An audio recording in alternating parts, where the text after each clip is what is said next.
10 మందికి మనం మేలు చేస్తే ఒకడు ఎవడో ఉంటాడు పనికిమాలోడు, ఒక మహాతల్లి ఎవరో ఉంటుంది పనికిమాలింది. కానీ 9 మంది అలా ఉండరుగా. సరే, మొత్తం పనికిమాలినోళ్ళే అనుకుందాం. వాళ్ళు పనికిమాలినోళ్ళు అయినందున మనం ప్రేమించడం మానుకుందామా? కీడు చేసి శ్రమపడుట కంటే మేలు చేసి శ్రమపడుట మంచిది అని దేవుని వాక్యంలో చదవలేదా? మనం కీడు చేయట్లే, పట్టెడు అన్నం పెట్టి మేలు చేసి ఉపకారం చేసి అంత ఆశ్రయం ఇచ్చి చేయదగ్గ మేలు చేస్తున్నాం.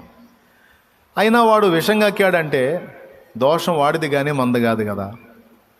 కీడు చేసేవాడికి కూడా మేలు చేయటమే కదా క్రైస్తవ ధర్మం.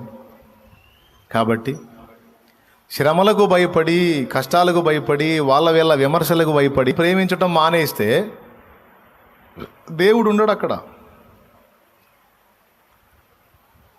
కాబట్టి కష్టాలైనా పడదాం, శ్రమలైనా పడదాం, కానీ ప్రేమ కలిగి ఉందాం. అప్పుడు సంఘంలో దేవుడు ఉంటాడు.